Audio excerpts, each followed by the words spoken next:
Capítulo 9. Dale esperanza a la gente. Si quieres cambiar al mundo, empieza a cantar cuando el lodo te llegue al cuello. El viento nocturno que soplaba desde el mar alzaba ráfagas de hasta 32 kilómetros por hora. La luna se había ocultado y una densa capa de nubes nocturnas cubría las estrellas. Me encontraba sentado en medio del lodo, que me llegaba hasta el pecho, cubierto de mugre de pies a cabeza.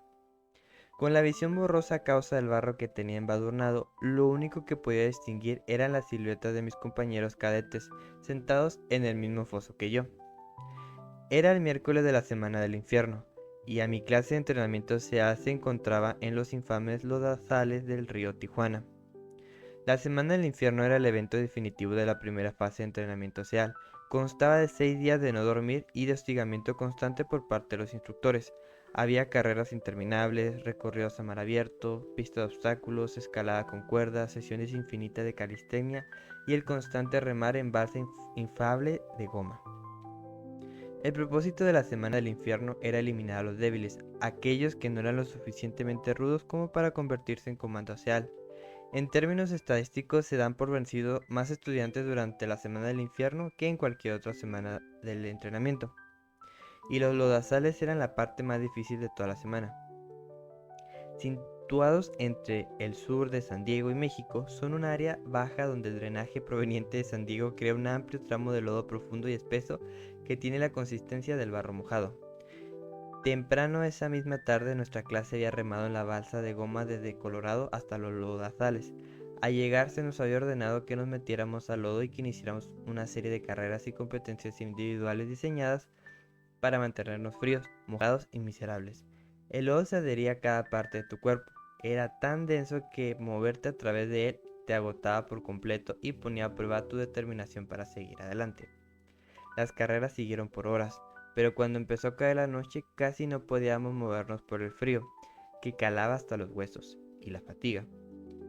Al ponerse el sol, la temperatura descendió, el viento empezó a soplar y todo pareció ponerse aún más difícil. La moral estaba cayendo en picada. Apenas era miércoles y todos sabíamos que nos quedaba por delante otros 3 días de dolor y agotamiento. Este era el momento decisivo para muchos cadetes, titiriteando de manera incontrolable, con manos y pies hinchados por la actividad constante y con la piel tan sensible que incluso el más mínimo movimiento resultaba incómodo. Nuestras esperanzas de completar el entrenamiento se desvanecían a toda velocidad. Perfilado contra la distante luz de la ciudad, un instructor SEAL caminó decidido a la orilla de los lodazales, como si fuese un viejo amigo. Habló dulcemente a través de un megáfono, ofreciéndonos consuelo a los sufrientes cadentes. Nos invitó a reunirnos con él y los demás instructores junto al fuego. Tenían café caliente y caldo de pollo. Podíamos relajarnos hasta que saliera el sol, descansar, tomar las cosas con calma. Pude intuir que algunos de los aspirantes estaban listos para aceptar su oferta. Después de todo, ¿cuánto tiempo más podíamos sobrevivir en el lodo? Un fuego reconfortante, café caliente y caldo de pollo sonaban de lo mejor, pero había un detalle. Lo único que necesitaba era que 5 de nosotros nos diéramos por vencido. Solo 5 que se rindieran y el resto de los cadetes podrían aliviar su dolor. El cadete que estaba junto a mí empezó a moverse al instructor. Lo tomé de brazo y lo detuve con todas mis fuerzas, pero sus ansias por abandonar el lodo eran demasiadas. Se soltó y empezó a salir a trompicones hacia tierra firme. Pude ver la sonrisa del instructor. Él sabía que una vez que uno se rendiera, otros lo seguirían. De repente, por encima del ulular del viento se oyó una voz. Cantaba. Se oía cansada y rasposa, pero lo suficientemente fuerte para que todos lo escucháramos. La letra no era apta para personas sensibles, pero todos conocíamos la tonada. Una vez se convirtió en dos, dos en tres, y poco después todos estábamos cantando. El cadete que intentaba abrirse pasos hacia tierra firme se dio vuelta y volvió a sentarse junto a mí. Enganchando su brazo con el mío, empezó a cantar con nosotros. El instructor tomó el megáfono y nos ordenó que dejáramos de cantar. Nadie le hizo caso. Le gritó al líder de la generación que controlara a sus cadetes. La canción prosiguió. Con cada amenaza del instructor, nuestras voces se alzaban cada vez más, nuestra clase se hacía más fuerte y nuestra voluntad de seguir adelante pese a la adversidad se volvió inquebrantable. En la oscuridad, el fuego reflejado en el rostro del instructor me permitió ver que estaba sonriendo. De nuevo habíamos aprendido una lección importante. El poder de una sola persona para unir al grupo El poder de una sola persona para inspirar a aquellos que lo rodean, para darles esperanza. Si esa persona podía cantar incluso el lodo hasta el cuello, nosotros podíamos hacerlo. Si esa persona podía tolerar el frío helado, nosotros también. Si esa persona podía aguantar, los demás podíamos lograrlo. La amplia habitación en la base Dover de la Fuerza Aérea estaba colmada de familias en duelo, niños inconsolables que sollozaban en los brazos de sus madres y padres tomados de la mano esperando infundirse fuerzas entre sí, esposas con la mirada perdida, llena de incredulidad. Tan solo 5 días antes, un helicóptero transportaba un grupo SEAL de la Marina pilotado por aviadores del ejército, junto con sus contrapartes afganos de operaciones especiales. Había sido derribado sobre Afganistán. Los 38 hombres a bordo habían perdido la vida. Fue el mayor número de muertos en un solo suceso durante la guerra contra el terror. El aterrizaje de una enorme aeronave de transporte C-17 en Dover estaba programada en menos de una hora. Se acompañaría a las familias de los héroes caídos a la pista para recibir los féretros cubiertos con la bandera. Pero, mientras las familias esperaban, el presidente de Estados Unidos, el secretario de la Defensa, los secretarios de Servicio y altos mandos militares enfilaron hacia la habitación para presentar sus respetos y ofrecer consuelo allá donde fuera posible. Yo había asistido a docenas de ceremonias para soldados caídos. Jamás había sido fácil, y a menudo me pregunté si mis palabras de consuelo hacían alguna diferencia para aquellos que habían perdido sus seres queridos, o si el impacto de su pérdida volvía incomprensible todo lo que yo pudiera decirles. Cuando mi esposa Georgine y yo empezamos a hablar con los dolientes, me esforcé por pronunciar las palabras correctas. ¿Cómo podía empatizar con su dolor de manera genuina? ¿Cómo podía decirles que el sacrificio de su hijo, esposo, padre, hermano o amigo había valido la pena?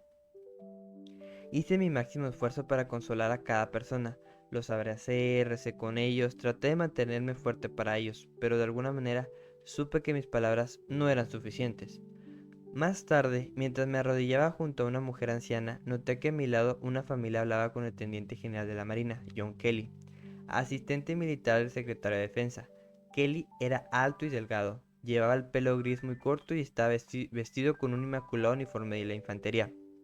La familia estaba reunida a su alrededor y pude sentir que sus palabras de compasión y aliento frente a esta tragedia estaban teniendo un profundo impacto sobre los apesadumbrados padres y sus hijos. Les sonrió y ellos le devolvieron la sonrisa. Los abrazó y ellos también lo abrazaron. Estiró su mano y ellos la apretaron fuertemente entre las suyas. Después de abrazar a los padres una última vez y darle gracias a la familia por su sacrificio, Kelly pasó al siguiente grupo de sobrevivientes devastados. Durante la siguiente hora, John Kelly conmovió a casi cada una de las familias que se encontraban en la habitación, más que las de ningún otro visitante ese día.